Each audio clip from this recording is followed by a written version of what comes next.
गंगापूर तालुक्यातील शिल्लेगाव गटातील राष्ट्रवादीच्या उमेदवार शोभा भोसले यांना मतदारांकडून प्रचंड विरोध पाहायला मिळत असून याच गटातील भाजपच्या उमेदवार सविता संतोष जाधव यांची मोठ्या धूमधडाक्यात प्रचारात सुरुवात झाली असून मतदारांचा मोठा प्रतिसाद पाहायला मिळतोय।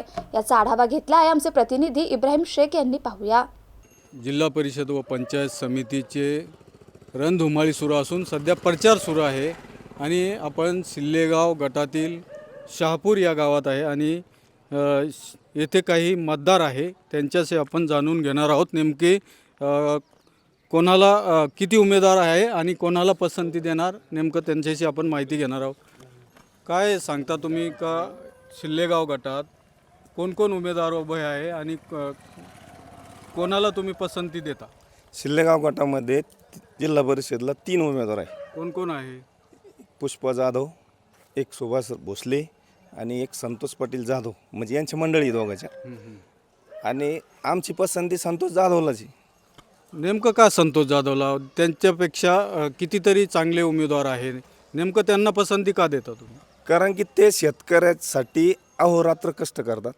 रात्री जरा ओला म्हणजे पाऊस झाला तर सकाळी कमरेत पाण्यात जाऊन उभे राहतात। कोरडा दुष्काळ पडला तरी शासनाला जाग ते आणतात। शेतकऱ्याच्या समस्याचं निवारण करणारा नेता म्हणजे संतोष जाधव, म्हणून आम्ही संतोष जाधव सोबत आहे। तर या मागे देखील ते संतोष जाधव हे झेडपी मेंबर होते आणि त्यांनी झेडपी मेंबर असताना देखील काय विकास कामे केले? झेडपी मेंबर ज्यावेळेस ते होते का त्यावेळेस नेमकं आमचंच गाव त्यांच्याकडे नव्हतं। आमचे गाव त्यावेळेस तुर्काबाद गटात होते आणि त्यावेळेस बी त्यांनी आम्हाला मंदिराला गट्टू हे निधी भरपूर दिले, रस्त्याचे कामं केले। आणि त्यांचं असं नाही की हे बाजूला हे इकडं नाही, पण तरी पण ते आमच्यासाठी कामच आले आतापर्यंत। शेतकऱ्याच्या कामाचा माणूस म्हणजे संतोष जाधव। काय म्हणता तुम्ही, कोणाला पसंती देत आहे नेमकं का? नाही, आम्हाला बी संतोष जाधवलाच मतदान करायचं आहे, कारण की तो कामाचा माणूस आहे। अहोरात्री कोणाच्या गोरगरिबाच्या कामं येतो। आम्ही पक्षाचं काही नाही आम्हाला, पण मग एक माणूस म्हणून आम्ही त्याचं काम करणार आहे। कारण की पक्ष येतं जातं, पण माणूस हा कधी पण रात्री बोला, त्याला केव्हा पण बोलवा, ते आमच्या कधी पण काम येते। आमच्याच नाही, गोरगरिबाच्या सगळ्याच्या। शेतीचं काही असलं, कुठं तारलं झुकली, कुठं डीपीचं काही हे झालं तर आमच्या कधी पण ते कामी येतात। मग ते आम्ही त्याच्यासाठी आम्हाला समजा याचं राजकारणाचा काही विषय नाही, पण मग कसं आहे तो माणूस चांगला आहे आमच्यासाठी किंवा सर्वांसाठीच, गोरगरिबासाठी चांगला आहे, अहोरात्र झटणारा माणूस आहे, त्याच्यामुळं आम्ही त्यांच्या मागं आहे। इथे काय मतदार आहे, आजी वयोवृद्ध आजी आहे, त्यांच्याशी आपण जाणून घेऊ। आजी, हे तुमचं गाव शहापूर आहे, शिल्लेगाव गटामध्ये येतं जिल्हा परिषदेच्या, आणि जिल्हा परिषदेच्या गटामध्ये बरेच उमेदवार आहे, तुम्ही कोणाला पसंती देता? आम्ही संतोष जाधव साहेबाला देणार, कारण का त्यानं आमच्या गावाचा विकास केला, चांगलं केलं। आम्हाला त्यानं पहिला पुतळा आणून बसवला।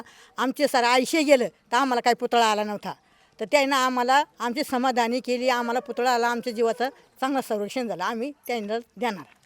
काही ग्रामस्थ इकडं आहे, मतदार आहे, आपण त्यांच्याशी बोलूयात। काय म्हणता, बरेच उमेदवार शिल्लेगाव गटात उभे आहे, आम्ही संतोष जाधवच्याच माग आहे। का नेमकं का? आमचे कामं करते, काय कामं केले त्यांनी? गंज कामं केले त्यानं गावाची। दुसरे काही नुकसानी झाल्या तर आम्ही फोन केला बरोबर येते आमच्याकडे। दुसरे पण उमेदवार आहे चांगले, ना मग. मग त्यांना का काय त्यांना करता तुम्ही दुसरं? त्यांनाच का पसंती करता? आमचं कामाचा माणूस आहे तो, म्हणून आम्ही पसंती करतो। इथे वयोवृद्ध मतदार देखील आहे, महिला आजी आहे, आपण त्यांच्याशी माहिती घेऊया।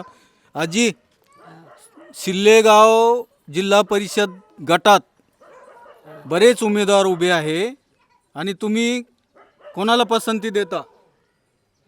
पसंती देऊ ना, ते पुतळा आणला त्यालाच। काय नाव? कोण?